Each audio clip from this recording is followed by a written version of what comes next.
All right, so just wanted to make this video. I believe I've had the Colorado just about 3 to 4 weeks, and there's been 3 things that I've done to it, I guess on my own,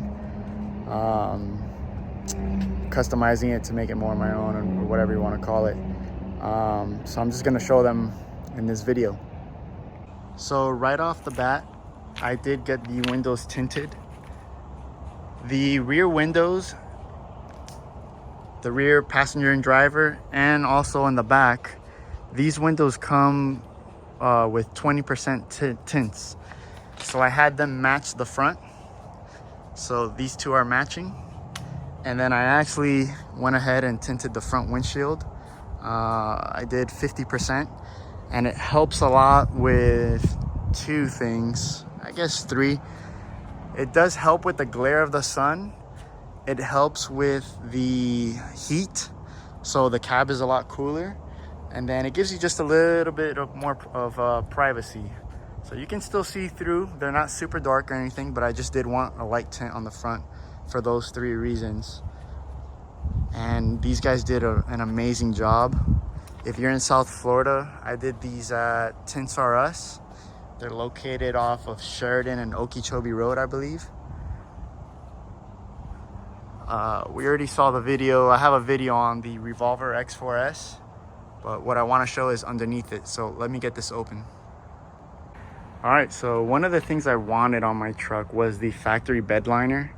Unfortunately, this truck didn't come with it. So you can see here on the tailgate, this is factory bed liner. And then here I took it to Linex. I went to Linex of Fort Lauderdale, and they did an amazing job. I believe the gentleman I spoke to was John. So if you're in the area, hit up John. They did a great job. This is nice and thick, super durable. I've already put a couple things in here, as you can see. I did go with the premium version. The premium version over the standard has UV protection. So it's supposed to look brand new for the entirety of its life. So as long as this truck is around, this bed liner is gonna look brand new. They did resupply me with these plastic, what do you call them? I don't know, clips where you can add tow hooks to compensate for the thickness of the Linex. So they were cool to throw those in. And then for where the AC adapter goes, this still fit in just fine. But they coated everything really, really nice. Then the last thing I've added are interior Footwell lights, but I'm gonna go ahead and wait till nighttime to add them. But if you get low enough, you can kind of see that there. And I can show how I wired them. Right there under the seat. So I got them in the front and the back. I'll give you a quick preview. I was able to hide all the wires. So when you open this truck, you don't see any wires. This looks OEM. There's no cigarette plug. There's no USB outlet. Everything is ran. See, this wire runs in here, and it goes through the plastic trim. And then it comes out here through the side. And then I left enough slack so that I can move the seat completely forward or back without crimping or bending any of the wire. And then I'll show you on the other side how I wired this. This originally came with a cigarette plug adapter, but I went ahead and cut it off. And I got the positive to a fuse tap, to an accessories fuse, so that they only turn on when the car is on. And when I turn off the car, they turn off.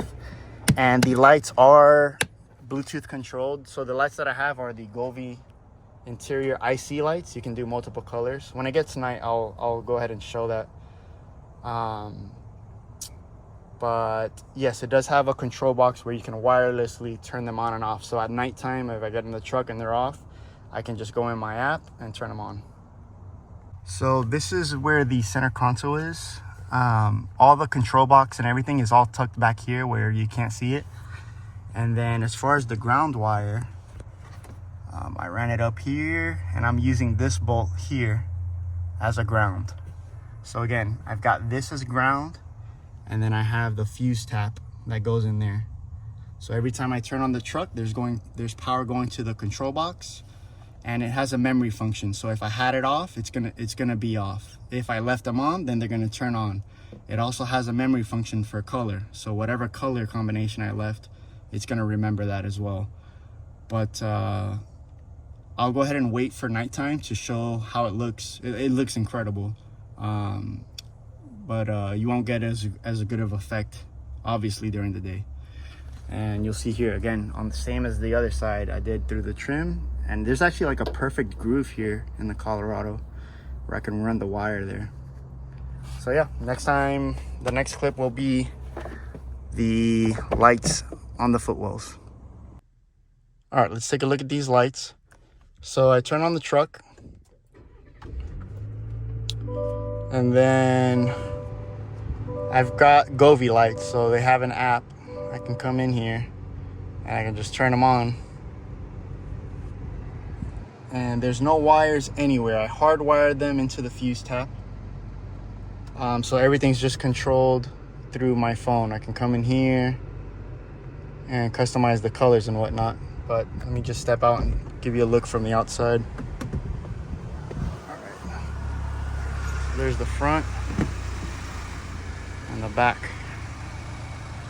So I got them both in the front and the back, and these are multicolor, so you can set them to a bunch of different combinations.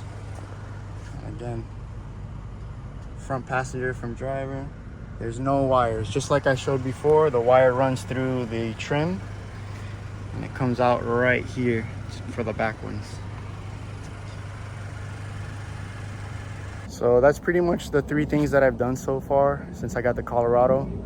I'm about to hit 1,000 miles, so I may do an update a little bit after 1,000 miles to give my thoughts on how the truck runs, the features, the little quirks that I've kind of come through. But so far it's been a really great truck. I'm extremely happy with it. But stay tuned, and we'll do a 1,000 mile update.